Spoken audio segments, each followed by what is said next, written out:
ඔයා කවදාවත් කල්පනා කරලා තියනවද රෑ 12 පහුවෙලා පාළු පාරක තනියම යද්දි එකපාරටම මල් සුවඳක් එන්නේ කොහොමද කියලා? කිසිම ගහ කොළක් නැති කොන්ක්‍රීට් වනාන්තරයක් මැද්දේ වුණත් ඒ පිච්ච මල් සුවඳ ඔයාට දැනෙලා තියෙනවද? ඒ විතරක් නෙවෙයි. ඈතින් ඇහෙන සිරිසිරි ගාන හීන් සද්දේ. හරියට කවුරු හරි සාරි පොටක් ඇදගෙන බිම දිගේ එනවා වගේ. ඊට පස්සේ ඇහෙනවා පොඩි දරුවෙක්ගේ ඉකිබිදුම් සද්දයක්. අපි හැමෝම දන්නවා මේ කවුද කියලා. මේ තමයි මෝහිනී. අනේ මහත්තයා මේ දරුවව පොඩ්ඩක් වඩා ගන්නකෝ. මට මේ සාරි පොට හදා ගන්න ඕන. මේ වචන ටික අහපු ගමන් අපේ ඇඟේ ලේ වතුර වෙනවා.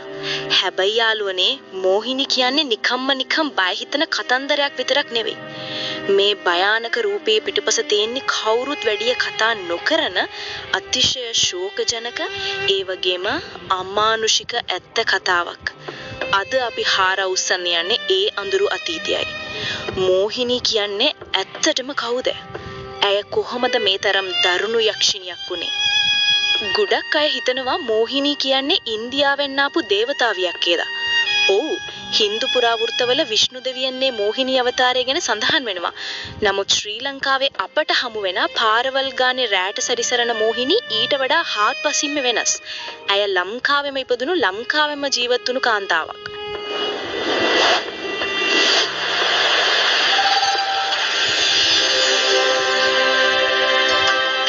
ජනප්‍රවාදවලට අනුව ඇයගේ නම රන්මලි. සිද්ධිය වෙන්නේ ඌව පළාතේ සුන්දර නමුණු කුල කඳුපන්තිය ආශ්‍රිතව. රන්මලි කියන්නේ ඒ ප්‍රදේශයේ හිටපු හරිම ලස්සන හැබැයි හරිම දුක්පත් තරුණියක්. දෛවීය සරදමකට වගේ ඇය ආදරය කරන්නේ ගමේ හිටපු ප්‍රධාන වලව්වක තරුණියෙක්ට. මේ සම්බන්ධයට ගෙවල් වලින් කැමති වෙයිද? කවදාවත් නැහැ.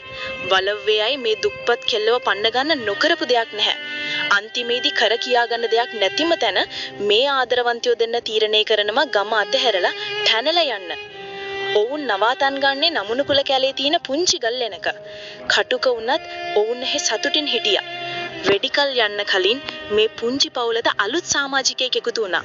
ඒ තමයි රන්මලීගේ පුංචි දරුවා. හැබැයි යාළුවනේ ඒ සතුට තිබුණේ ටික කාලයයි.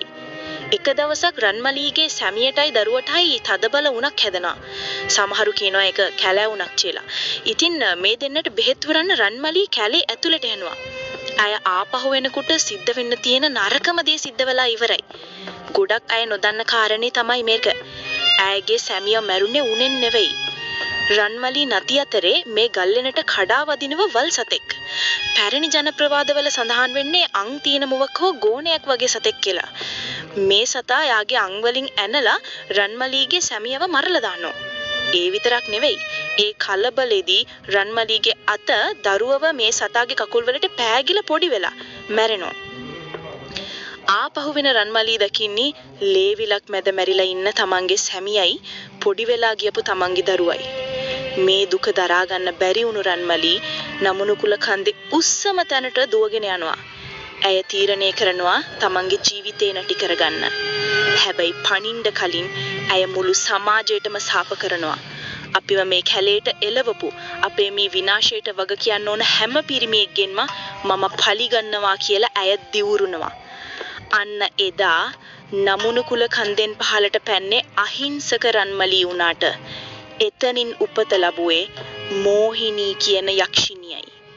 දැන් ඔයාලා හිතන්නේ නැති මෝහිනී කියන්නේ සුදු සාරියක් ඇඳගෙන දරුවක් බදාගෙන පාරේ ඉන්න ලස්සන කාන්තාවක් කියලා විතරයි නේද? පරිස්සම් වෙන්න. මෝහිනීට තවත් භයානක ස්වරූපයක් තියෙනවා. ඒ තමයි මල මෝහිනී. සාමාන්‍ය මෝහිනී පිරිමියන්ව රවට්ටන්න එනකොට ලස්සනයි. හැබැයි මේ මල මෝහිනී කියන අවතාරය ඊට වඩා හාත්පසින්ම වෙනස්. ජනප්‍රවාදවල සඳහන් වෙන විදිහට ඇය පෙනින්නේ දරුවක් බදාගෙන නෙවෙයි. ඇය ඉන්නේ තමන්ගේ අතේ ඉන්නේ දරුවව ආහාරයට ගනිමින්. ඔව් ඔයාලට ඇහුණ හරි. ඇය තමන්ගේම දරුවගේ මල ශරීරයේ කකා කට දෙපැත්තෙන් ලේ පෙරාගෙන බඩවැල් එළියට දාගෙන තමයි පෙනෙන්න ඉන්නවා කියන්නේ. මේක තමයි මෝහිනීගේ නියම යක්ෂ ස්වරූපය. කවුරු හරි කෙනෙක් මේ ස්වරූපය දැක්කොත් එයාට ආයෙ ගැලවීමක් නැහැ. එතනම සිහිසන් වෙනවා නැත්තම් පවුදාම ලොකු අසනීපයක් හැදිලා මැරෙනවා. විශේෂයෙන්ම කියන්න දෙයක් තියෙනවා.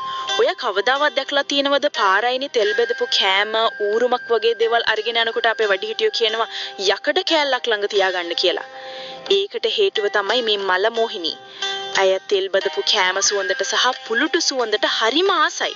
ඒ නිසා රෑ වෙලා තෙල් කෑම අරගෙන යනවා නම් පරිස්සම් වෙන්න. මොහිනී ඉන්නේ නමුනුකුල කැලේ විතරක් නෙවෙයි. අද වෙනකොට ලංකාවේ නගර කීපයක්ම මොහිනීගේ අඩිවිය බවට පත් වෙලා තියෙනවා. 1. වික්ටෝරියා පළම. කොළඹ කැලණි ගඟ හරහා වෙටිලා තියෙන වික්ටෝරියා පළම ගැන නොදන්න කෙනෙක් නැහැ. 80ට අටුනන භීෂණ කාලේ මේ ගඟට දාපු මල සිරුරු නිසා මේ හරිය කොහොමත් භයානකයි. රැට වාහන එලවන ගොඩක් රියදුරුන් කියන කතාවක් තමයි පාලමුඩදී තරුණ කාන්තාවක් වාහනවලට අත දානවා කියලා. වාහනේ නැවතුවොත් ඇය පිටුපස සීට් එකට නගිනවා. හැබැයි පාලම ඉවර වෙනකොටම ඇය අතුරුදහන් වෙනවා. 2. නුවරඑළිය ජෙනරල්ස් හවුස්. නුවරඑළිය කියන්නේ කොහොමත් මීදුම් පිරුචුවත් භූත නගරයක් නේ. මෙහි තියෙන ජෙනරල් හවුස් කියන පරණ බංගලාවේ කාමරංක 4 ගැන අහලා තියෙනවද? එහි හිටපු ඉංග්‍රීසි ජාතික කාන්තාවක් මිය ගියා කියලා කියනවා. ගොඩක් අය මේ කාන්තාව සහ මොහිනීව පටලව ගනි තියෙනවා. පාර්ලිමේන්තු මන්ත්‍රීවරයෙක් පවා වරක් කියලා තිබුණා මේ කාමරේදී එයාට අద్భుත අත්දැකීමකට මුහුණ දෙන්න උනා කියලා. 3. මඩකලපු කල්ලාඩි පළම. සින්දු කියන මාළුන්ට ප්‍රසිද්ධ කල්ලාඩි පළම යට රැට ඇහෙන අద్భుත සද්ද ගැන ගම්මුන් අතර කතා තියෙනවා. අපි මොහිනී ගැන කතා කරාට ඇය තනියම මේ ගේම් එක ගහන්නේ නැ. පිරිමියන්ට මොහිනී ඉන්නවා වගේම කාන්තාවන්ට ඉන්න බයමානකම හතුරෙක් තමයි කලු කුමාරයා. කලු කුමාරයා කියන්නේ කාන්තාවන්ව විශේෂයෙන්ම තරුණ ගැහැණු ළමයින් සිහිනෙන් බය කරන, ලෙඩ කරන යක්ෂයෙක්. සමහර ජනප්‍රවාදවලට අනුව මොහිනී සහ කලු කුමාරයා කියන්නේ එකිනෙකට සම්බන්ධ බලවේගයක්. රැයට තනියම යන පිරිමි මොහිනීට බිලි වෙනකොට තනියම ඉන්න කාන්තාවන් කලු කුමාරයාගේ ගොදුරු බවට පත් වෙනවා. මේක හරියට සමබාලන්තයක් වගේ. වීඩියෝ එක ඉවර කරන්න කලින් ඔයාලගේ ජීවිතේ බේරගන්න උදව් වෙන පුංචි රහසක් කියන්නම්. ඔයා රැයක තනියම යනකොට හදිසිවත් සුදු සාරියක් ඇඳගෙන කාන්තාවක් දරුවක් බදාගෙන පාරයින් ඉන්නව දැක්කොත් කිසිම හේතුවක් නිසා වාහනේ නවත්තන්න එපා.